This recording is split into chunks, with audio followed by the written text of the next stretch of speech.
Welcome to வட சென்னை சமையல். இன்னைக்கு நம்ம சேனல்ல பர்மீஸ் ஃபுட்டான பேஜோ அண்ட் அத்தோ சூப் எப்படி செய்யறதுன்னு பார்க்க போறோம். வீடியோக்குள்ள போகிறதுக்கு முன்னாடி நம்ம சேனலை சப்ஸ்கிரைப் பண்ணாதவங்க இருந்தா சப்ஸ்கிரைப் பண்ணுங்க. நம்ம சேனல்ல போடுற வீடியோஸ் உடனே பார்க்கணும்னு நினைக்கிறவங்க மறக்காம கீழே இருக்க பெல் ஐக்கனை பிரஸ் பண்ணுங்க. வாங்க வீடியோக்குள்ள போகலாம். ஃபர்ஸ்ட் நம்ம பேஜோ தான் செய்ய போறோம். அதுக்கு ஒரு அரை கப் பச்சரிசியை நம்ம 1.5 மணி நேரம் ஊற வச்சு எடுத்துக்கலாம். கூடவே 2 டேபிள் ஸ்பூன் கடலைப்பருப்பை ஒரு 30 மினிட்ஸ் ஊற வச்சு எடுத்துக்கலாம், வாஷ் பண்ணிட்டு. அண்ட் தேவையான உப்பு.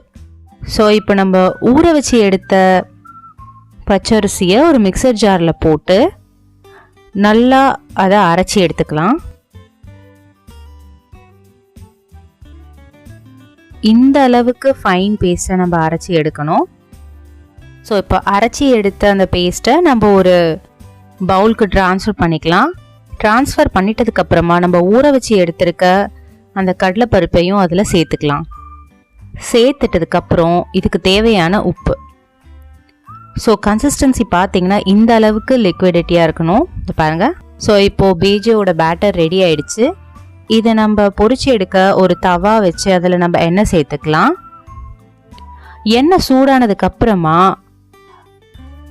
ஒரு கரண்டி பேஜோ மாவு எடுத்து நம்ம இந்த மாதிரி ஊற்றணும். இங்கே பாருங்கள், ஸ்ப்ரெட் பண்ண மாதிரி. ஸோ இதை வந்து நம்ம மீடியம் ஃப்ளேமில் வச்சு தான் செய்யணும்.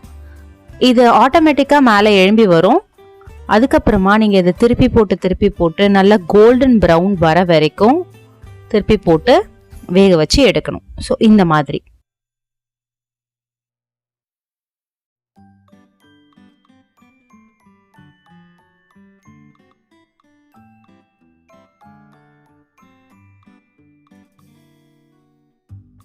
ஸோ இப்போ நான் செகண்ட் பேஜோ செய்கிறேன் பாருங்கள்.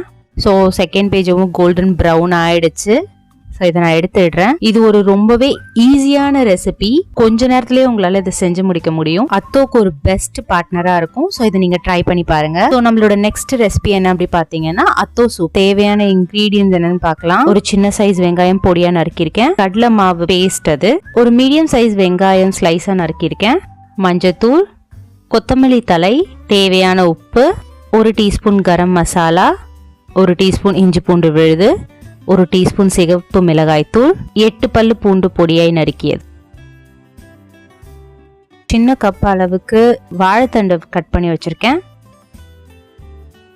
சூப் செய்ய நான் ஒரு குக்கர் அடுப்பு மேலே வச்சு அதில் எண்ணெய் சேர்த்துக்கிறேன். ஸோ இப்போ இந்த எண்ணெயில் நான் fried onions and freight garlic செஞ்சு எடுத்துக்க போகிறேன். ஸோ இப்போ நான் ஸ்லைஸாக கட் பண்ணி வச்சுருக்க வெங்காயத்தை இதில் சேர்த்து நல்லா கோல்டன் ப்ரௌன் வர வரைக்கும் அதை ஃப்ரை பண்ணி எடுக்க போகிறேன். ஸோ இந்த ஃப்ரைட் ஆனியனை நீங்கள் சூப்பில் சேர்த்து சாப்பிட்டீங்கன்னா நல்ல ஒரு பர்ஃபெக்டான டேஸ்ட் கிடைக்கும்.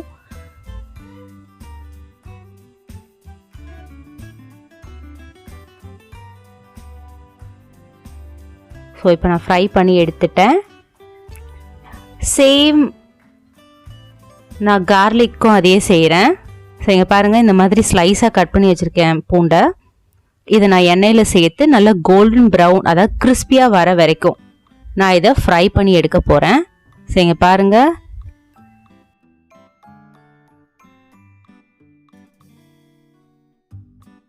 ஃப்ரை பண்ணி எடுத்துட்டேன். இது பாருங்க எவ்வளோ கிறிஸ்பியாக இருக்குது. ஸோ சேம் எண்ணெயில் நான் கட் பண்ணி சின்னதாக கட் பண்ணி வச்சுருக்க வெங்காயத்தை ஆட் பண்ணிக்கிறேன். ஏன் இந்த சேம் எண்ணெயில் ஆட் பண்ணுறேன் அப்படின்னா அந்த டேஸ்ட் வந்து உங்களுக்கு பர்ஃபெக்டாக கிடைக்கும். ஸோ நம்ம இப்போ இந்த வெங்காயத்தை நல்லா வதக்கணும், கோல்டன் ப்ரௌன் ஆகிற வரைக்கும். இப்போ இந்த ஸ்டேஜில் நம்ம இஞ்சி பூண்டு பேஸ்ட்டை ஆட் பண்ணிக்கலாம். ஆட் பண்ணி அந்த இஞ்சி பூண்டோட ரா ஸ்மெல் போகிற வரைக்கும் ஃப்ரை பண்ணலாம். ஃப்ரை பண்ணிட்டதுக்கப்புறமா இப்போ நம்ம கட் பண்ணி வச்சுருக்க வாழைத்தண்டு இதில் சேர்த்துக்கலாம். சேர்த்து நல்லா மிக்ஸ் பண்ணிவிட்டு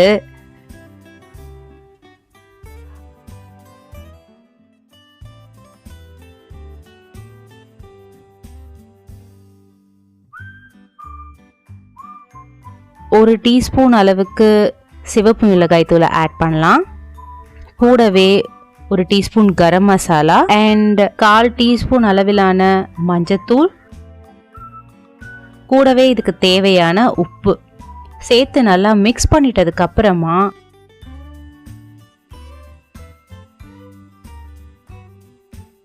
ஒன்றரை கப் அளவுக்கு நான் இதுல தண்ணி சேர்த்துக்கிறேன்.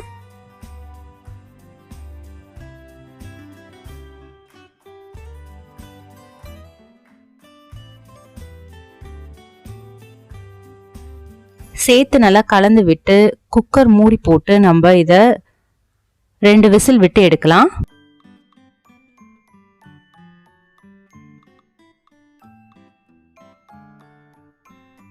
குக்கர்ல ஏர் ரிலீஸ் ஆயிடுச்சு. ஓபன் பண்ணி பார்க்கலாம். இந்த டெக்ஸ்சர்ல நம்மளுக்கு கிடைக்கும். ஸோ மறுபடியும் ஸ்டவ் ஆன் பண்ணி அது மேலே வச்சு நம்ம ஆல்ரெடி மிக்ஸ் பண்ணி வச்சிருக்க கடலை மாவு பேஸ்ட் 1 டேபிள் ஸ்பூன் கடலை மாவில் நான் கொஞ்சம் தண்ணி சேர்த்து மிக்ஸ் பண்ணி வச்சுருக்கேன். ஸோ இப்போ இதை நம்ம இந்த சூப்பில் ஆட் பண்ணி நல்லா மிக்ஸ் பண்ணிக்கலாம். கூடவே நம்ம ஃப்ரை பண்ணி வச்சுருந்த ஆனியன் அண்ட் கார்லிக் இந்த மாதிரி நொறுக்கி போட்டுக்கலாம். சேர்த்துட்டு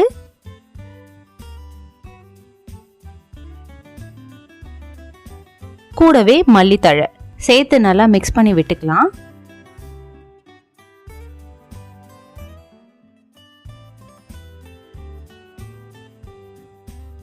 இப்போ நம்ம 1 டீஸ்பூன் அளவுக்கு சில்லி ஃப்ளேக்ஸ் இதில் ஆட் பண்ணி நல்லா மிக்ஸ் பண்ணிக்கலாம். ஸோ இது ஒரு 2-3 கொதி வரட்டும். ஸோ வந்ததுக்கப்புறம் நம்ம இதை சூடாக சர்வ் பண்ணலாம்.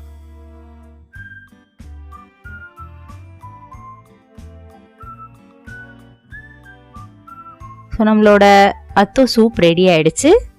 இந்த 2 ரெசிபியும் பார்த்தீங்கன்னா ரொம்பவே ஈஸியான ரெசிபி தான். ஸோ நீங்கள் இதை வீட்டில் ஒரு தடவை ட்ரை பண்ணி பார்த்துட்டு உங்களோட வேல்யூபிள் ஃபீட்பேக்ஸ் ஏதாவது இருந்தால் கீழே கமெண்ட்டில் மறக்காமல் மென்ஷன் பண்ணுங்கள். Thank you and happy cooking with me Rudra.